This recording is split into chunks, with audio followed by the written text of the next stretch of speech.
Hi, it's Paul Gold here, creator of the Tennis Footwork Formula and the third and final part of my 4G square system for taking your footwork to another level. Now remember, in the previous videos I've shown you how just doing some cone drills and kind of general footwork drills where you're just moving around a court will only have a limited value if you are not able to place it within the context of your game. And the previous two videos have shown you the breakdown of two of the four parts of every single point that basically just cycles around time and time again. But the better understanding you have of that and the more specific you are about fitting your footwork patterns and your footwork moves into these four components, the better you'll be. So let's move on, and I'm going to go through parts 3 and 4 for you today and round it up. So if you remember, the first two parts were get ready and get going, and the third component is get there, because now we actually need to get to the ball to do something with it. And the first subcomponent of getting there is your movement to the ball. So let's have a look at this clip. So you can see Federer having served.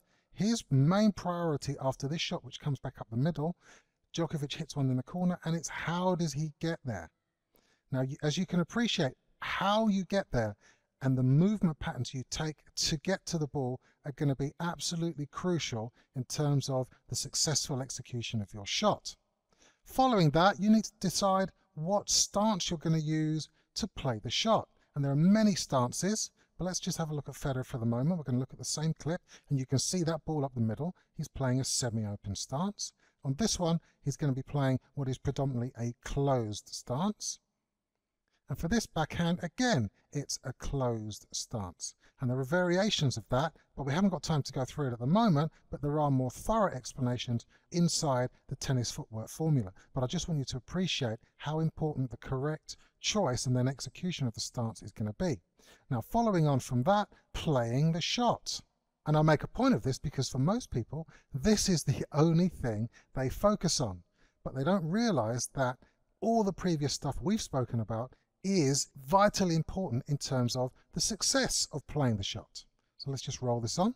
Now, I don't want to say too much about this because it's pretty obvious that how you play the shot is going to have a massive bearing on the rest of it. But once you've played the shot, we move on to the fourth big component of our 4G square, and that is get back. Because once you've played the shot, you need to be getting back into position to play another shot, even if you think you may have hit a winner. And the first component of the get back section is the balancing and the crash recovery. So what do I mean? So let's just look at Federer here. He gets pushed wide on this ball, and it's what he does in terms of moving from this position that I've stopped here into getting it from that really wide, drawn out position. Look, how does he keep his balance?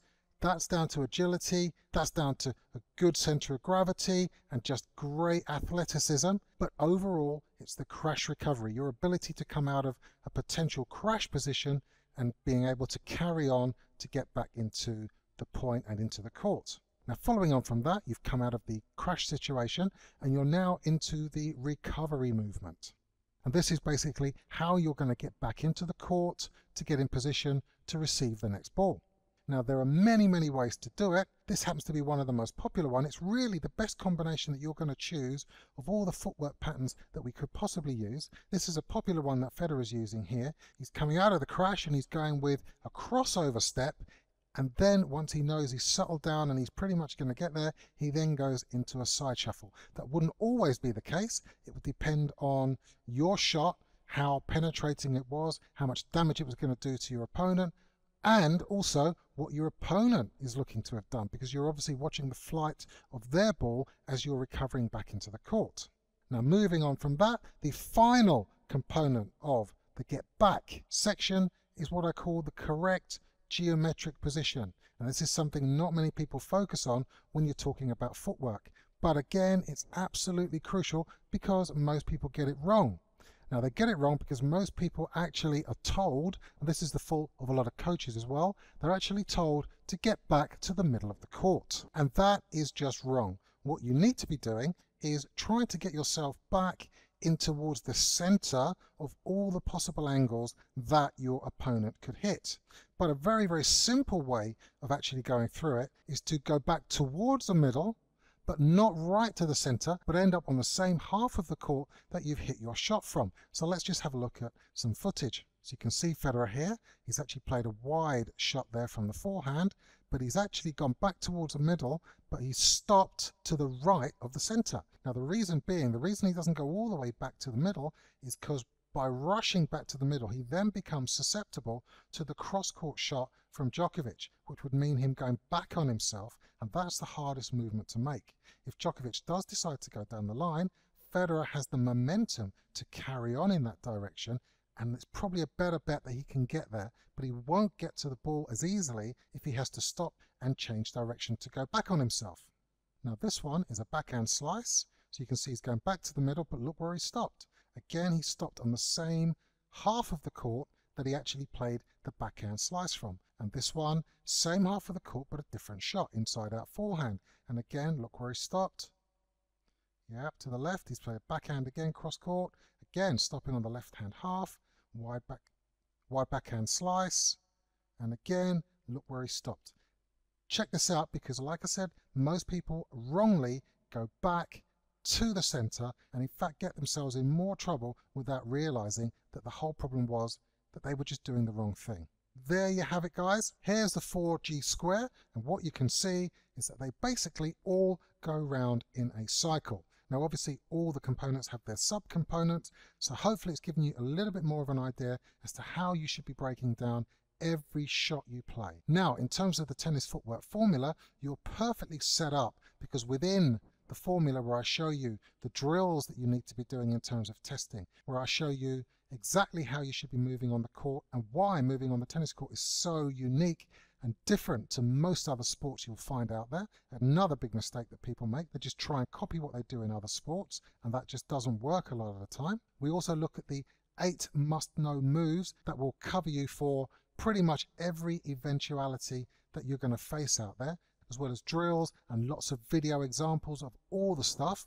And I've got lots of videos in there for you where we break it all down, and then we go to videos of some of the top pros doing it. So with the tennis footwork formula and what you've got over the last few videos with the 4G square, you really are set up to have the complete movement training at your fingertips. And to be honest, you really should be gathering by now how important movement is. Without good movement on the court, it doesn't matter how good your swings are, how good your mental game is, you really are not going to play anywhere near as well as you think you can. If that hasn't become totally apparent yet, you really need to take my word for it. And don't forget, check out the footwork formula.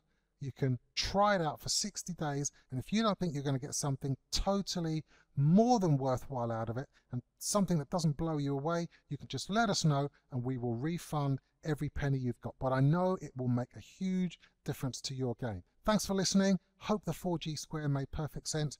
Go and grab the footwork formula just to complete the cycle, as it were, and let me know. You can write to me inside the course as well, but let me know how you're getting on and if there's anything else I can help you out with.